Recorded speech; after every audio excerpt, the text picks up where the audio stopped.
நீங்கள் ஒரு 50 பேர் சேர்ந்தால் போதும், தேதி கொடுங்கள், விரைவில் வந்து அந்த இடத்துல எல்லாம் நம்மளோட விளக்கம், நம்மளோட நிலைமை எல்லாம் எடுத்துக்கூட தலைமை தயாராக உள்ளது. நீங்கள் ஏற்பாடு செய்து, கூட்ட ஏற்பாடு செய்து உங்கள் வழி நடத்துவதற்கு மட்டும் நீங்கள் தயாராக இருந்தால் போதும் என்று கூறிக்கொள்கிறேன். அதாவது தயவுசெய்து நான் பேசி முடித்தவுடன் ஒரு 5 நிமிடம் 10 நிமிடம் நிதி அளிக்கிறார்கள். அந்த நிதி வழக்கு நிதி, நல்லா புரிந்து கொள்ளுங்கள். அனைவரிடம் நன்கொடை என்று வசூலிக்கிறார்கள். அதை திரும்ப அந்த வேர்டை மாற்ற சொன்னேன். நன்கொடை என்பது வேறு, நன்கொடை என்பது அது சங்கத்துக்கு சேர்ந்து அது அவங்க எது வேணாலும் செலவு பண்ணலாம், அப்படி கிடையாது. அது வழக்கு நிதி, நன்கொடை கிடையாது. இனி கோவை பேரவை யாரிடமும் நன்கொடை என்ற பெயரில் வசூலிக்க வேண்டாம். வழக்கு நிதி, வழக்கு நிதினா அந்த ப்ராப்பர் ஹெட்டில் வாங்கக்கூடிய பணம், அது வழக்குக்காக மட்டும்தான் செலவு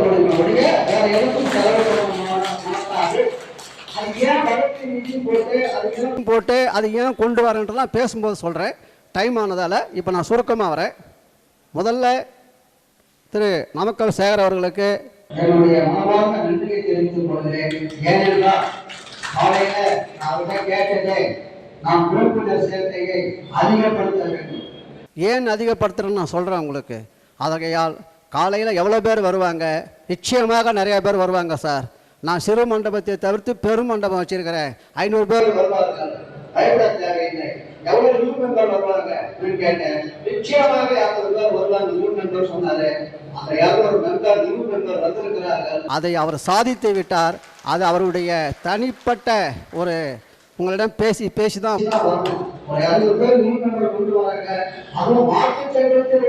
அதுதான் ரொம்ப ரொம்ப முக்கியம்.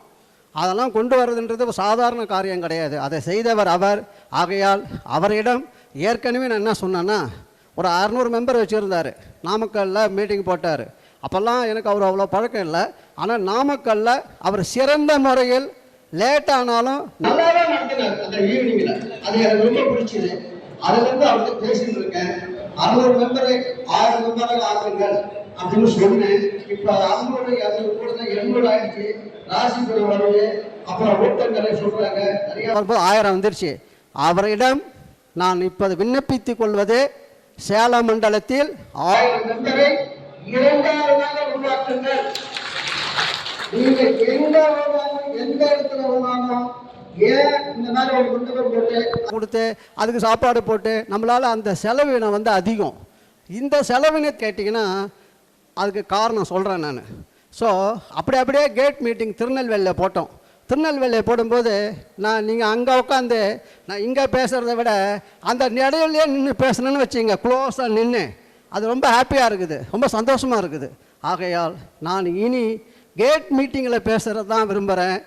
ஈவினிங் 2 மணி நேரம் தான், சிம்பிளான ஹவர்ஸ். இல்லை மார்னிங் போட்டால் ஒரு 2 ஹவர்ஸ் தொடர்ச்சியாக 2-3 நாளில் அப்படியே ஒரு பக்கத்தில் 4-5 ஏரியா கவர் பண்ணி நம்மளுடைய செயல்பாடுகளை எடுத்து கூறி ஓய்வு பெற்ற அனைத்து போக்குவரத்து கழக ஊழியர்களையும் இப்போது 6 மாதத்துக்கு முந்தி 31/3 எங்களுடைய ஸ்ட்ரென்த் ரெனிவல் கொடுக்கும்போது வெறும் 4000 தான், வெறும் 4000 தான், ரெக்கார்டுகளாக 4000 தான். ஆனால் இன்று நம்மளுடைய உறுப்பினர் எண்ணிக்கை 20,000 கடந்து விட்டது என்பது மிக மிக மகிழ்ச்சி. ஏன் இப்படி மெம்பர் அதிகமாக்குறோம் அப்படின்னா அது சில காரணங்கள் இருக்குது. இப்போது இந்த 20,000 என்ற அந்த உறுப்பினர் சேர்க்கையை, நம்ம மெம்பரை அடுத்த மாதம் உத்தரவாதம் ஆகிடுச்சு. 5/9 இன்க்ரீஸ் ஆகுது. அதெல்லாம் டீட்டெயிலாக சொல்கிறேன். 5/1 வரப்போகுது. அந்த ஜனவரி 31 எல்லாம் அந்த சர்டிஃபிகேட் கொடுக்க போவாங்க, இந்த லைஃப் சர்டிஃபிகேட் கொடுக்க போவாங்க. அந்த நேரத்தில் எல்லா இடங்களிலையும் கேட் மீட்டிங் போட்டு பிப்ரவரி 28க்குள் நம்மளுடைய உறுப்பினர் எண்ணிக்கை 30,000 தாண்ட வேண்டும் என்பது என்னுடைய விருப்பம். அதற்காக குறைந்தபட்சம் 100 கேட் மீட்டிங்கில் பேசி உறுப்பினர் எண்ணிக்கையை 30,000 ஆக்குறது. 30,000 ஆக்கிவிட்டால் நமக்கு என்ன லாபம்னு கேட்கலாம். நமக்கு இங்கே இருக்கிறீங்களே, இப்போ ஜஸ்ட் சிம்பிளாக சொல்கிறேன் நான். போன ஜனவரியில் நீங்கள் ஒரு பென்ஷன் வாங்கியிருப்பீங்க. இப்போவும் சொல்கிறேன், நான் மாற்றுச்சக்கங்களை குறை சொல்வதற்கோ அவர்களை பற்றி பேசுவதற்கோ இப்போ நேரம் இல்லை. அதை பற்றி நான் பேச மாட்டேன். ஆனால் இந்த டிஏ உயர்வு பெற்றுவது 100% கோவை பேரவையால் மட்டும்தான் என்று என்கிட்ட அனைத்து ஆதாரங்களையும் நான் இப்போ படிப்படியாக யூடியூப்பில் போட்டுக்கிட்டு இருக்கிறேன். அதெல்லாம் நான் செய்கிறதையோ சொல்கிறதையோ விரும்பாதவன். ஏன் தெரியுமா? நான் செஞ்சதை தம்பட்டமிச்சுனா இருப்பேன். ஆனால் இப்போ அப்படி இல்லை. காலையிலேயே ஒரு நபர் ஒரு பதிவிடுகிறார், உங்கள் மீது வழக்கு தொடருவோம், அவதூறு வழக்கு தொடருவோம் என்று. காலைல யாரோ ஒருத்தர் போடுறார், நான் வந்து ஸ்டேரிங் பிடிச்ச கை, உங்களை விட மாட்டேன், வழக்கு தொடர போகிறேன்னு. அட என்னவனா பண்ணிட்டு போ, அதை பற்றி எனக்கு கவலை கிடையாது. எனக்கு வந்து சுப்ரீம் கோர்ட்டில் போய் கவர்மெண்ட்டே எதிர்த்தவன் இவர் வந்து கேஸ் போட்டால் எம்எல் மானிஸ்டேட் பண்ண முடியும். அதாவது ஒரு புரியாத தன்மை. ஏன்னு கேட்டால் நான் சிம்பிளாக சொல்கிறேன் சார், என்னை தூற்றுகிறவர்கள் அவர்கள் வாங்கி சாப்பிட்டவர்கள், அவர்கள் என்னை தூற்று கொண்டே தான் இருப்பார்கள். ஆனால் கொடுத்து ஏமாந்தவர்கள் அனைவரும் எங்களிடம் சேர வேண்டும் என்பதுதான் என்னுடைய ஆசை. ரெண்டு விதங்க இது. புரியாமல் ஏமாறுறது, அவங்களாம் நம்ம போய் மீட்டிங் போட்டு சொன்னோம்னா புரிஞ்சுக்குவாங்க, அவங்களாம் நம்ம பக்கம் வந்துடுவாங்க. ஒரு உண்மையிலேயே மனித நேயம் உள்ளவர்கள், உண்மையான நடுநிலைமை உள்ளவர்கள் நம்மக்கிட்ட வந்துடுவாங்க. அப்படித்தான் இப்போ 16,000 பேர் வந்திருக்காங்க. இன்னும் 10,000 பேர் வரமாட்டாங்களா 6 மாதத்தில்? அது ஈஸியாக இதே இடத்துல தருமபுரியில் கேட் மீட்டிங் போடும்போது வாய்ப்பு கிடைத்தால் 30,000 உறுப்பினர் கடந்து விட்டது என்பதை நிச்சயமாக நான் சாதிப்பேன். நாம் அதில் கூட்டு முயற்சியாக இருக்கிறோம். ஓகேவா? இது அப்படியே ஒரு பக்கம் போட்டோம். மாற்றுச் சங்கங்களை பற்றி தேவையில்லை, அந்த நியூஸ் இப்போ நமக்கு தேவையில்லை. சப்ஜெக்ட்டுக்கு வருவோம். இப்போது நல்லா கவனிங்க, ஒரு 10 வருடம் நமக்கு டிஏ கொடுக்கல. டிஏன்னா என்ன தெரியுமா? தமிழில் அதுக்கு பேர் பஞ்சப்படி, அகவிலைப்படி. அதாவது விலைவாசி படி ஏறும்போது அந்த விலைவாசி படிக்கு ஏற்ற மாதிரி நம்மளுடைய டிஏ கொடுக்கணும். அது ஏன்னு கேட்டிங்கன்னா அப்போ தான் நம்மளுடைய வாழ்வாதாரம் வந்து உயரும். இது வந்து இன்க்ரிமெண்ட் இல்லை, ப்ரமோஷன் இல்லை, அகவிலைப்படி இந்தியாவில் பணிபுரியும் அனைத்து தொழிலாளர்களுக்கும் உண்டு, ஓய்வு பெற்றவர்களுக்கும் உண்டு. அது முடக்கப்பட்டது இந்த போக்குவரத்து துறையில் மட்டும்தான். அதுவும் அந்த ஜிஓ 142, அந்த ஜிஓ 142 பற்றி யாருக்குமே தெரியாது. அதை தெரிஞ்சுக்க வேண்டிய அவசியமே இல்லை. ஏன்னு கேட்டிங்கன்னா சில நிர்வாக இயக்குநர்களே என்னை கேட்குறாங்க, அப்படின்னா என்ன சிங்காரம் கேட்குறாங்க. நிர்வாக இயக்குநரே 142 ஜிஓ என்னன்னு கேட்கும்போது நீங்கள் எப்படி தெரிஞ்சிருக்க முடியும்? அந்த ஜிஓ 142 டிஏ முடக்கப்பட்டது அலுவலருக்கு மட்டும் அல்ல, அனைத்து பணியாளர்களுக்கும் தான் அந்த ஜிஓ 142 சி கிளாஸ் டிஏ முடக்கப்பட்டது. அதை தயவுசெய்து புரிஞ்சுக்குங்க. இப்போ மாற்றுச் சங்கங்கள் வந்து அது அலுவலர் வழக்கு, இது எங்கள் அதெல்லாம் கிடையாது. ஜிஓ 142 சி கிளாஸ் என்பது அந்த ஜிஓவையே நான் வந்து யூடியூப்பில் போடுறேன். நான் சி கிளாஸ் தெளிவாக இருக்கும். டிஏ முடக்கப்பட்டு விட்டது. அது அலுவலர் சூப்பர்வைசர் மட்டும் கிடையாது, 93,000 பேருக்கு போடப்பட்ட காமன் கிளாஸ். அந்த கிளாஸை தான் நாங்கள் எதிர்த்தோம். கேஸ் போட்டது அலுவலர் யூனியன், ஆனால் எதிர்த்தது காமனாக போட்ட அந்த டிஏ முடக்கப்பட்டது. அது வந்து போடும்போது, கேஸ் போடும்போது அந்த டிஏ முடக்கத்தை ரத்து செய்யவில்லை. நல்லா புரிஞ்சுக்குங்க. 6 ஆண்டு காலத்துக்கு முன்னாடியே அந்த டிஏவை அந்த ஜிஓ ரத்து பண்ணால் நமக்கு பிரச்சனை தீராது. எப்படி நான் ப்ரேயர் போடுறேன்னா, மதுரைக்கு வரேன், சென்னையை விட்டுட்டு ஏன் மதுரைக்கு வரேன்னு கேள்வி கேட்கலாம். சென்னையில் வந்து ஒரு வழக்கு முடிப்பதற்கு பல ஆண்டுகள் ஆகும். ஏனென்றால் அங்கே 6 லட்சம் கேஸ் பெண்டிங் இருக்குது. மதுரையில் வந்து ஒரு 2 லட்சம் கேஸ் தான் பெண்டிங் இருக்குது. ஸோ இங்கே போட்டால் நமக்கு உதவாது, மதுரைக்கு போயிடுவோம். அதுக்கு பல காரணங்களை பிடிச்சி மதுரைக்கு வந்தேன். அதனால் என்ன கஷ்டம்னு நீங்கள் நினைக்கலாம். சென்னையில் நான் போட்டிருந்தால் எனக்கு எந்த சிரமமும் இல்லை.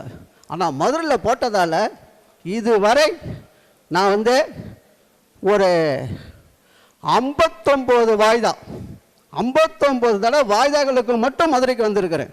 இது மட்டும் இல்லாமல் 10 முறை டெல்லி போயிருக்கிறேன். இப்போ நாம் கிடைத்திருக்கும் இந்த டிஏ உயர்வு இதுவரை 60லிருந்து 70 வரை மதுரைக்கும், அது மட்டும் இல்லாமல் டெல்லிக்கு 10 முறை சென்றும் இந்த உயர்வு பெறப்பட்டு இருக்கிறது என்பதை என்னுடைய உள்ளத்திலிருந்து உண்மையாக சொல்லுகிறேன். இதில் எந்த தில்லாலங்கடி வேலையோ ஏமாத்து வேலையோ, மிக கடுமையான உழைப்பு, அதெல்லாம் சுமந்து தான் செய்கிறோம். அதை தாங்கள் அனைவரும் தயவுசெய்து புரிந்து கொள்ள வேண்டும், அனைவரும் உறுப்பினராக வேண்டும் என்பதே என்னுடைய ஆசை. அதை அப்படியே இருக்கட்டும், நம்ம சப்ஜெக்ட்டுக்கு வருவோம்.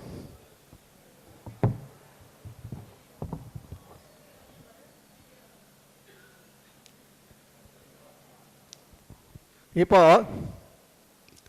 அந்த பிரேயரை ஜீவ ரத்து பண்ணாமல் எப்போதெல்லாம் பணியாளர்களுக்கு உயர்த்தப்படுகிறதோ அப்போதெல்லாம் கொடுக்க வேண்டும். அதுதான் பிரேயர், அதுதான் உத்தரவு.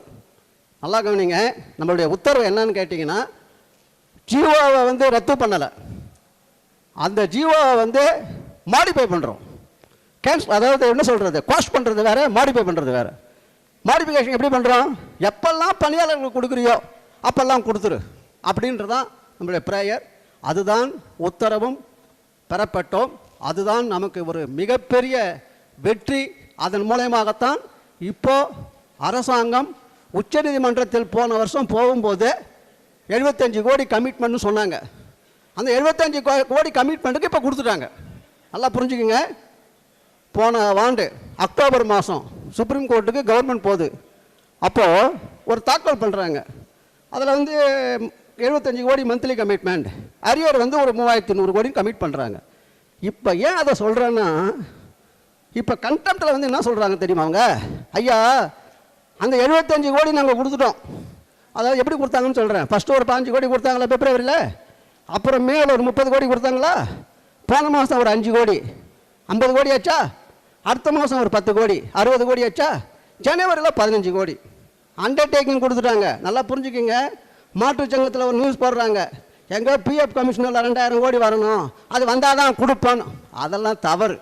ஒழுங்காக கூட படிக்க தெரியல, ஒரு பேராவை ஒழுங்காக கூட படிக்க தெரியல. இவங்க தான் என்ன தான் யூனியன் நடத்துகிறாங்களோ அந்த பேராவில் அதை சொல்லியிருக்கிறாங்க. மிடில் பார்ட்டில் அதுக்கும் இதுக்கும் சம்மந்தம் இல்லை. நாங்கள் ஜனவரியில் 15 கோடி கொடுத்துருவோம் சொல்லிவிட்டு கடைசியில் எந்த இடத்துக்கு வராங்கன்னா கண்டெம்ட்டாக க்ளோஸ் பண்ணுங்க. இதுதான் இன்றைய நிலவரம். ஸோ உச்சநீதிமன்றத்தில் அரசு அப்பீல் செய்ததை, அதுக்கு ஒரு கேள்வி கேட்பாங்க, அரசு தானே அப்பீல் போச்சுன்னுவாங்க. அரசு தான் அப்பீல் போவோம். கீழ்கோர்ட்டில் நான் ஜெயிச்சிட்டேன், அரசு தான் அப்பீல் போவோம். அங்கே வந்து 2 மணி நேரம் வாதாடம் நாங்கள் திறமையாக அந்த கேஸ் நடந்தது. 2 ஹவர்ஸ் நடத்தி தான் சுப்ரீம் கோர்ட் அதை எடுத்துக்க மாட்டேன்னு சொல்லி நம்ம வெற்றி பெற்றோம். அது நமக்கு கிடைத்த வெற்றி. அதன் பிரகாரம் கிடைக்கிறோம். ஆனால் அரசனுடைய இன்றைய நிலைப்பாடு, நான் சுருக்கமாக வரேன், ஏன்னா டைம் ஆயிடுச்சு, அதாவது சுருக்கமாக வரேன். அரசனுடைய இன்றைய நிலைப்பாடு, நாங்கள் 75 கோடி சொன்னாங்க, கொடுத்துட்டோம், கண்டெம்ட்டை க்ளோஸ் பண்ணோம். இதுதான் இன்றைய நிலைப்பாடு. ஆனால் 75 கோடி கொடுத்துட்டாங்க தான், நான் இல்லைன்னு சொல்லலை. இப்போது 50 கோடி வந்துருச்சு. எல்லாருக்கும் தெரியும் ஜனவரி மாதம் என்ன பென்ஷன் வாங்கினீங்கன்னு பாருங்கள். இப்போ வந்து ஒரு 40-50% ஏறி இருக்கும். டெஃபினட்டாக ஒரு 10,000 வாங்குறதுன்னு அசியூம் பண்ணிக்கோங்க. இப்போ ஒரு 4,000 ரூபாய் ஏறி இருக்கும். 40% 45% ஏறிடுச்சு.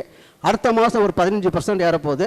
ஜனவரியில் எல்லாம் சேர்த்து பார்த்தீங்கன்னா, போன ஜனவரிக்கும் வரக்கூடிய ஜனவரியும் கம்பேர் பண்ணி பார்த்தீங்கன்னா ஒரு 10,000 ரூபா வாங்குறதா நினச்சிக்கோங்க. அவங்களுக்கெல்லாம் ஒரு 6,000லேருந்து 7,000 ரூபாய் ஏறி இருக்கும்.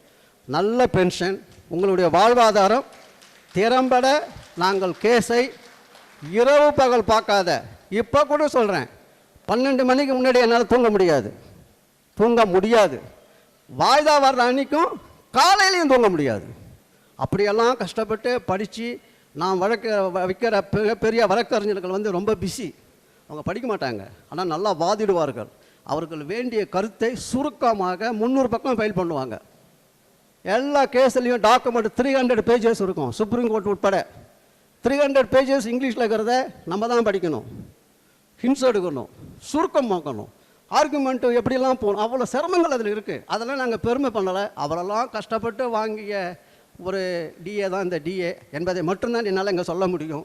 ஆனால் மாற்றுச் சங்கங்கள் அதை கொச்சைப்படுத்துவதால் அவர்களும் நம்மளுடைய சகோதரர்கள் தான். ஆனால் கண்டமேனிக்கு பேசுகிறாங்க. அதனால தான் எனக்கு என்ன தோணுதுன்னா, எல்லா உறுப்பினரும் நம்ம பக்கம் கொண்டு வந்துட்டா இன்னும் நம்ம நிறையா சாதிக்கலாமே. என்ன சாதிக்கலாம்? செட்டில்மெண்ட் கேஸை அடுத்த மாதம் எடுக்க போகிறேன். செட்டில்மெண்ட் கேஸை ஆல்ரெடி ஃபைல் பண்ணி வச்சுக்கிறோம், க்யூவில் வந்தாச்சு. அதை ஹோல்டு பண்ணி வச்சுக்கிறேன். ஏன் ஹோல்டு பண்ணி வச்சுக்கிறேன்? துட்டு, நிதி நிலைமை எக்கச்சக்கம். சும்மா நான் சாதாரண ஒரு அட்வொகேட்டை கொண்டாந்து ஒரு 20,000 ரூபாய் வச்சா அதெல்லாம் காரியத்துக்கு ஆகாது. ஒரு hearing senior fees, junior fees, sub junior fees, செலவு, அதெல்லாம் வெளியே சொல்ல முடியாது என்னால். அவ்வளோ செலவு. அந்த செலவினத்தை அடுத்த மாதம் முதல் ஒரு பக்கம் கண்டெம்ட் நடக்கும், இந்த ஒரு பக்கம் செட்டில்மெண்ட் கேஸ் எடுப்போம். இதை இரண்டையும் பேரலாக எடுப்பது என்ற முடிவு எடுத்தாச்சு.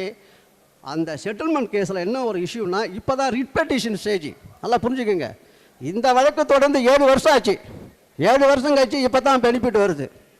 அது பிரச்சனை இல்லை. ஆனால் செட்டில்மெண்ட் வழக்கு இன்னும் நம்ம ஆர்டரே வாங்கலை. அந்த உத்தரவை வாங்கினால் அரசு அப்பீல் போகும், சுப்ரீம் கோர்ட்டுக்கு போவோம். இவை அனைத்தையும் 2 ஆண்டு காலத்துக்குள் முடிப்பது, அதற்கு உரிய நிதிச்சுமையை நாம் பெற்று மிகப்பெரிய அட்வொகேட்டை வச்சு இந்த கோவை பேரவை நிச்சயமாக செட்டில்மெண்ட் பெனிஃபிட் 13, 16, 19, 23 வர்ற 27 சேர்த்து உங்கள் பென்ஷன் இந்த ஜனவரியில் என்ன வாங்குங்களோ எனக்கு தெரியாது. அதை நிச்சயமாக மறுபடியும் ஒரு 70% உயர்த்துவோம் என்பதை உறுதியாக கூறுகிறேன். நம்பி அனைவரையும் கோவை பேரவையில் சேருங்கள். நாம் ஒன்றுபட்டால் நிச்சயமாக நம்மளுடைய பென்ஷன் மிக போன வருஷத்துக்கு இந்த வருஷம் 70% ஏறும்.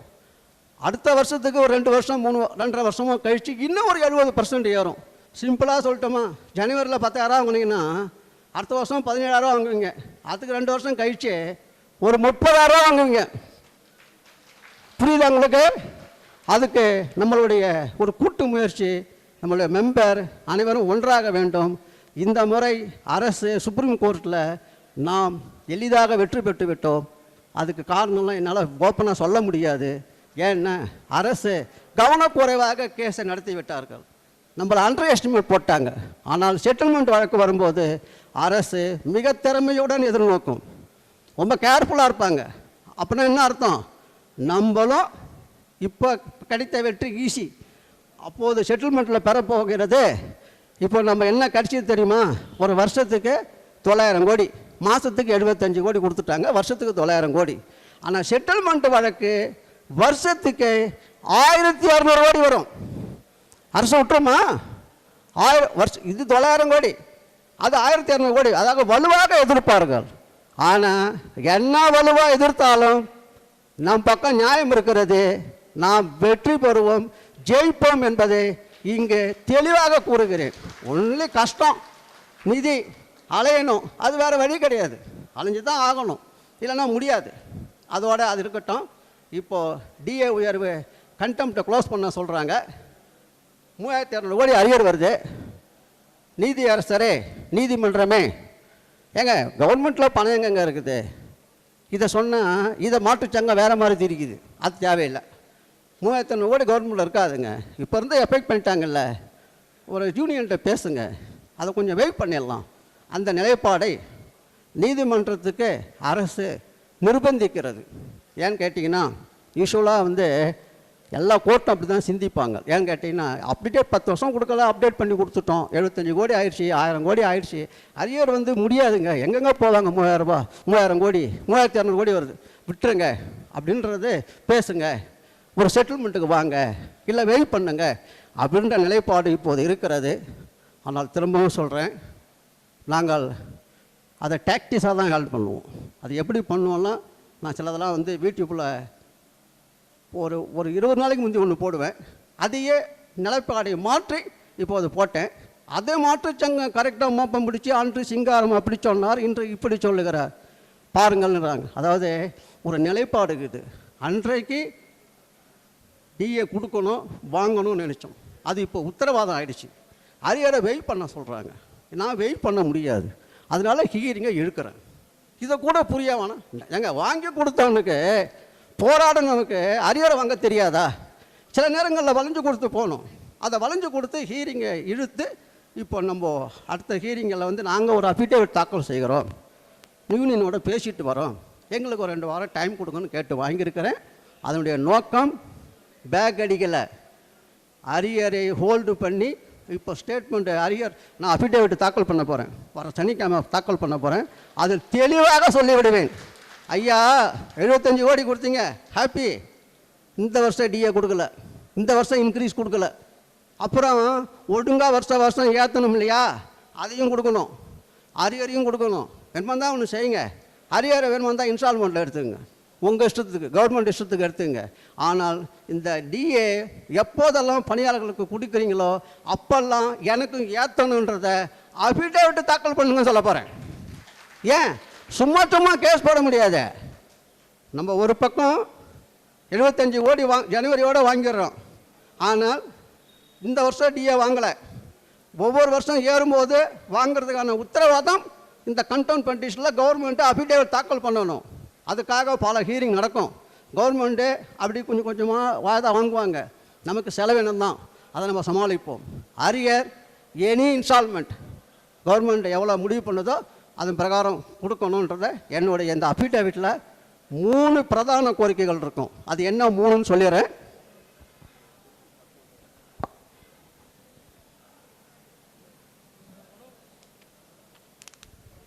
சார் இப்போ அஃபிடேவிட் வந்து நான் ரெடி பண்ணிகிட்ருக்கேன்.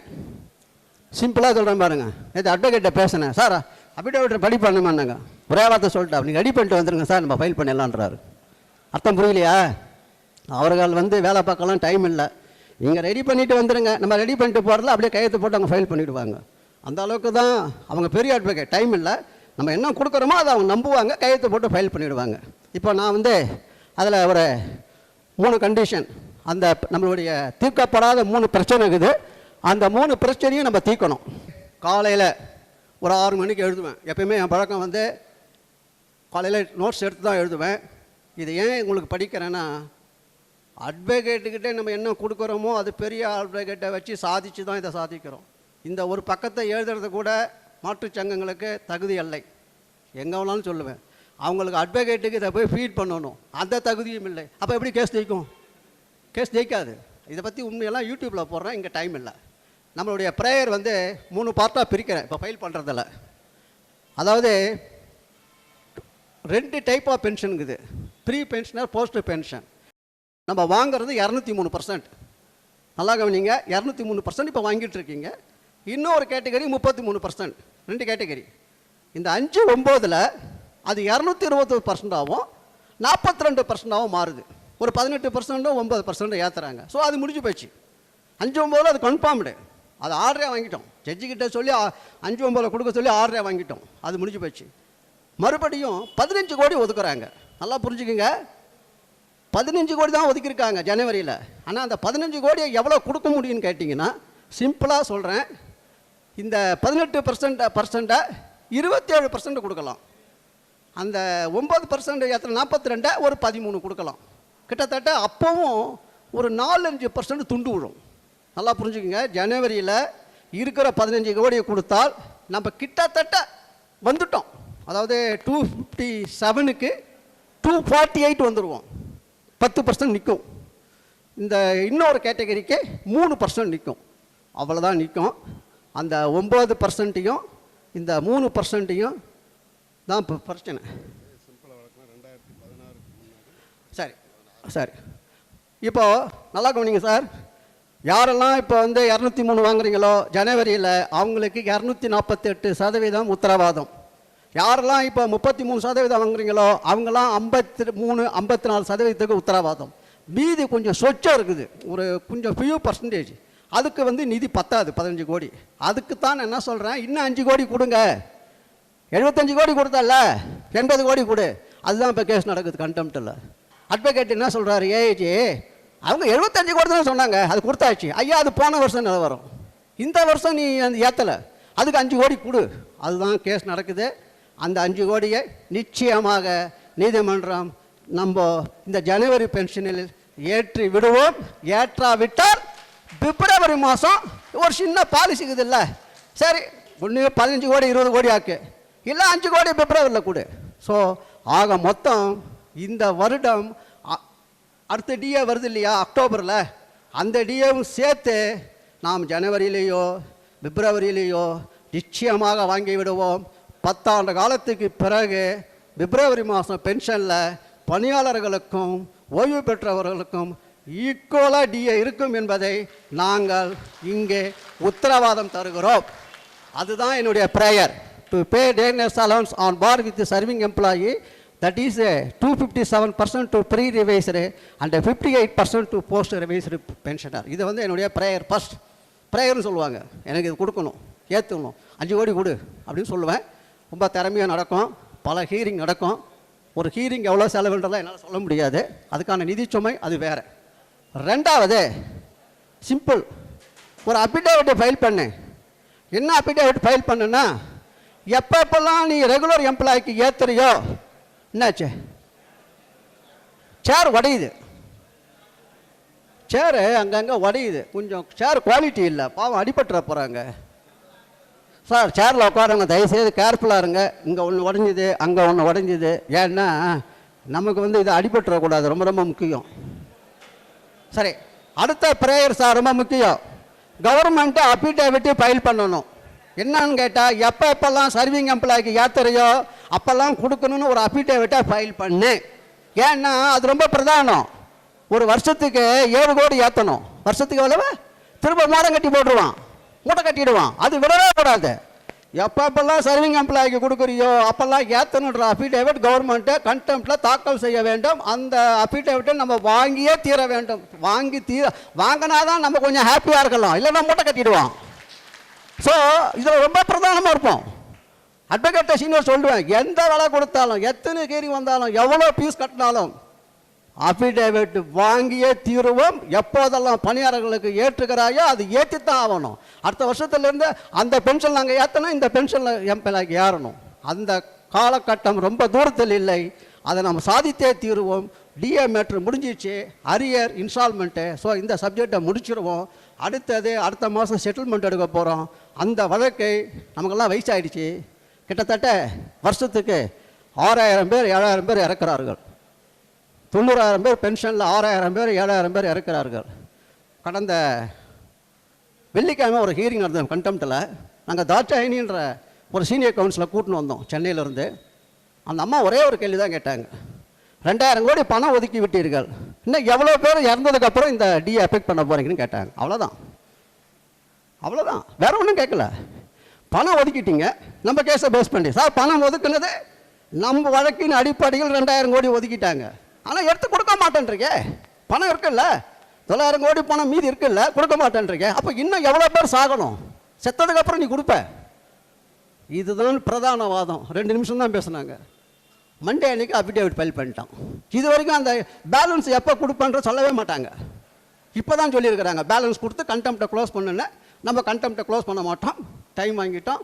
இந்த 3 சிக்கல்களும் இந்த கண்டெம்ப்டில் நடத்துவோம். 3வது அரியரை வந்து எவ்வளோ இன்ஸ்டால்மெண்ட் வேணாலும் கொடுங்க, நம்ம சொல்கிறது 12ன்னு கேட்போம். நம்ம வந்து பிளாங்காக விட முடியாது. ஒரு 12 இன்ஸ்டால்மெண்ட்டில் கொடுங்கன்னு நம்ம கேட்போம். கவர்மெண்ட் என்ன இன்ஸ்டால்மெண்ட்டை கொடுத்தாலும் வாங்கி கொள்வோம். ஆனால் அரியரை விட்டு கொடுக்க மாட்டோம். ஸோ ஓரளவு எல்லாம் புரிஞ்சுருக்கோம், ஓரளவு நம்ம ஹாப்பியாக இருக்கலாம். திரும்ப டக்குன்னு வந்துடுறேன். அடுத்த நம்மளுடைய கவனம் ஒன்று செட்டில்மெண்ட் பெனிஃபிட்டு, அதை சாதிக்கணும். ரிட் பெட்டிஷனில் ஒரு நல்ல உத்தரவை ஒரு டிசம்பருக்குள்ளே வாங்கிடணும். அது ஏன் ரிட் பெட்டிஷனில் நல்ல உத்தரவுன்னு கேட்குறீங்களா? அது என்ன கெட்ட உத்தரவு நல்ல உத்தரவு? ஐயா, ரிட் பெட்டிஷனில் வந்து நம்ம சொல்ல வேண்டியதெல்லாம் சொல்லி ஆர்கியூ பண்ணி உத்தரவு வாங்கினா தான் அப்பீலும் சுப்ரீம் கோர்ட்டும் அப்படி தட்டி விட்டுடலாம். நீங்கள் அப்பீலில் போய் ரிட்டு கோர்ட்டில் சொல்லாததை சொல்ல முடியாது. கோர்ட்டை விட்டுட்டின்னு வச்சுங்க, அப்பீலில் போய் அதை பேசக்கூடாது. ஸோ நாம் ரிட் பெட்டிஷனுடைய வழக்கை கொஞ்சம் வாய்தா வாங்கி ரொம்ப கவனமாக கொடுக்க வேண்டிய டாக்குமெண்ட்லாம் கொடுத்து எல்லாம் கரெக்டாக செக் பண்ணி கேஸ் நடத்தணும், ஜெயிக்கணும். அப்போ தான் அப்பீலும் சுப்ரீம் கோர்ட்டும் நமக்கு ஈஸியாக இருக்கும். இங்கே கோர்ட்டை விட்டுட்டு திரும்ப எதையாவது போய் அப்பீலில் சொல்லணும்னு நினச்சா சொல்ல முடியாது, அதுக்கு சட்டத்தில் இடம் கிடையாது. ஆகையால் ரிட் கோர்ட்டு கேஸ் நடக்கும். அது அப்பப்போ வரக்கூடிய இனிமேல் மீட்டிங்கில் நம்ம அந்த செட்டில்மெண்ட்டை பற்றியும் அந்த அரியரை பற்றியும் தான் பேசுவோம் ஒழிய டிஏ பற்றி பேச மாட்டோம். அது ஆல்மோஸ்ட் முடிஞ்சிடும். ஸோ அப்பப்போ நம்ம கெட் டுகெதர் பண்ணலாம், பேசலாம். ஸோ செட்டில்மெண்ட் கேஸ் எடுக்கிறோம். இன்னும் ஒரு வழக்கு இருக்குது, எல்லாம் பென்ஷன் ஏறி போச்சு. இப்போது 1600 கோடி ஏற்கனவே இருந்தது, இப்போ 900 கோடி, 5 கோடி சேர்த்தா ஒரு 960 கோடி, கிட்டத்தட்ட 2600 கோடிக்கு வந்துட்டோம். பென்ஷன் ட்ரஸ்ட்டில் பணம் இல்லை. நீங்கள் கேட்கலாம், ஷட்டியில் இருந்தால் தானே ஆகப்பில்லை வரும், இன்னும் பென்ஷனை கூட்டிட்டீங்க, இதில் வேறு நீங்கள் வந்து செட்டில்மெண்ட் ஒரு 1500 கோடி கூட்டுறீங்க, 3800 கோடிக்கு போகிறீங்க, 3800 கோடிக்கு பணம் எங்கே இருக்குது? அந்த நிலைமையை மாற்றுவதற்கு 3800 கோடியும் அரசிடமிருந்து முழு நிதியும் பென்ஷன் ட்ரஸ்ட்டுக்கு வர வைக்கிறதுக்கு அனைத்து வேலைகளையும் நம்ம செய்து வெற்றி பெறுவோம். இதுதான் நம்முடைய பிரதான நோக்கம். நம்ம ஒரு லாங் டேர்மில் இருக்கிறோம். சும்மா நம்ம இன்னும் சொல்லுவாங்கள்ல, தூங்கிட்டோம்னா இன்னொரு கோமலத்தை கூட உருவிட்டு போயிடுவானுங்க, அந்த மாதிரி தான் நம்ம இருக்கிறோம். ஸோ நாம் பென்ஷன் ட்ரஸ்ட்டுக்கு தேவைப்படுகிற நிதியை அரசிடம் பெற வேண்டும், செட்டில்மெண்ட் உயர்வு பெற வேண்டும், இதெல்லாமே அரியர் பெற வேண்டும். இதுக்கு இடையில் இதெல்லாம் இல்லாமல் ஒரு பிஆர்பி சேம்னல் அதிக்குது, 80 வயசுக்கு மேலே 20% கேஸ் இருக்குது, எக்கச்சக்க பிரச்சனை இருக்குது. சுருக்கமாக சொல்லப்போனால் இதெல்லாம் ஜெயிச்சு முடிக்கணும். நம்ம ஒரு மிகப்பெரிய நிதி சுமையை ஏற்க வேண்டும். அதுக்கு நான் ஏற்கனவே பல மீட்டிங்கில் சொல்கிறேன், அதுக்கு நீங்கள் தயாராகுங்கள். அனைத்தையும் வாங்கி கொடுவதற்கு கோவை பேரவை தயார் என்று வாய்ப்பு கொடுத்ததுக்கு நன்றி கூறி விடைபெறுகிறேன். நன்றி, வணக்கம். அதாவது டவுட் இருந்தால் வந்து இங்கே பேசலாம். ஏதாவது இருக்கலாம் டவுட்டு? சம்பத்ராஜ் அவர்கள் வருமாறு கேட்டுக்கொள்ளப்படுகிறது. மிக தெளிவாக விளக்கியுள்ளார் என்பதை நம்ம நண்பர்கள் மூலமாக கேட்டுக்கொள்ளப்படுகிறது. ஊத்தங்கரை பகுதி சார்ந்த நண்பர்கள் வழக்கு நிதி வழங்க வந்துள்ளார்கள்.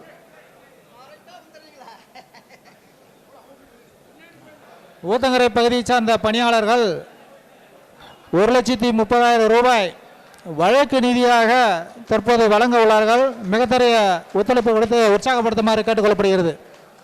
நோட்டு கையெழுத்து போட்டுக் கொண்டிருக்கிறார்கள், அதை கொஞ்சம் கவனம் செலுத்தி கையெழுத்து இட்டு செல்லுமாறும் கேட்டுக்கொள்ளப்படுகிறது. தயவுசெய்து உணவருந்தி செல்லுமாறு கேட்டுக்கொள்ளப்படுகிறது. கொஞ்சம் பொறுமையுடன் வரிசையாக நின்று, அதே சமயம் வந்த கோவை பேரவை தலைவர்களுக்கு மரியாதை செலுத்தவில்லை.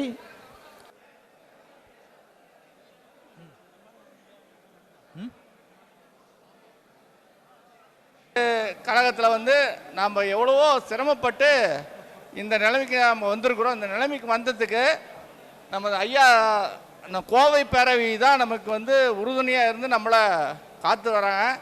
நாம் கடவுள்களை நேரில் பார்த்ததில்ல. கடவுள் மனித ரூபத்தில் இவர்கள் நமக்கு இல்லை கடவுள் தான், அருள் கிடையாது, கடவுள் தான். என்னை பொறுத்த வரைக்கும் கோவை பேரவையில் நிர்வாகிகள் அனைவரும் நமக்கு கடவுள் தான். இவங்க இல்லைன்னா நம்மளாலெல்லாம் என்னமே செய்ய முடியாது. எத்தனையோ சங்கத்தில் நாமலாம் ஆரம்பத்திலேருந்து இருந்திருக்கிறோம், அவங்களுக்கு நிதி கொடுத்துருக்குறோம், அவங்க சொல்கிற மாதிரிலாம் கேட்டிருக்கிறோம், எல்லாம் செஞ்சுருக்கிறோம். ஆனால் ஒத்த ரூபா புண்ணிய பைசாவுக்கு உதவாத போயிடுச்சு. இன்னைக்கு இவங்க கடவுள் நமக்கு நம்ம கஷ்டத்தை பார்த்து நம்ம நிலைமையை பார்த்து இவங்க மூலியமா கடவுள் இவங்க மனசுல நுழைஞ்சு இவங்க நம்மள இன்னைக்கு வாழ வைக்கிறாங்க, வாழ வைப்பாங்க, மேல் மேலும் உயருவோம். இவங்களுக்கு வேண்டிய நிதி உதவியை நாம மனசார செய்யணும். செஞ்சாதான் நாம நல்லா இருப்போம், நம்மளை சார்ந்தவங்க நல்லா இருப்பாங்க, நம்முடைய சன்னதிகள் நல்லா இருக்கும், நாம நல்லபடியா வாழ வைக்க இவங்க தான் நமக்கு கடவுள். இவங்கள நாம கையெடுத்து காலமுறை வணங்கணும். நன்றி, வணக்கம். அதாவது பெரிய வார்த்தையெல்லாம் சொல்லி தயவு செய்து எங்களை விலக்கி வச்சிடாதீங்க. ஏன்னா கோயிலுக்கு இருங்க ஒரே ஒரு நிமிஷம் கோயிலுக்கு எப்பாவது தான் போவோம். ஆனால் நம்ம இல்லை தவறெல்லாம் கிடையாது, நம்ம எல்லாரும் அண்ணன் தம்பி தான், அதுதான் வேணும். நம்ம மனசால அந்த அன்பு இருந்தால் போகிறோம். தயவுசெய்து கடவுள்னா சொல்லி ஒதுக்கி வச்சிடாதீங்க தயவுசெய்து. ஏன்னா கடவுளை என்றைக்காக தான் போய் பார்ப்போம் இல்லையா? அப்படி அல்ல, நம்ம எல்லோரும் ஒன்று தான், எப்போ வேணாலும் கான்டாக்ட் பண்ணலாம். நானும் என்னுடைய நம்பர் இருக்குது, உங்களுக்கு எல்லாம் தெரியும். யார் பேசினாலும் கண்டிப்பாக பேசிடுவேன், எவ்வளோ பிஸியாக இருந்தாலும். இது எங்களுடைய அணுகுமுறை. இது நன்றி நன்றி நன்றி, வணக்கம்.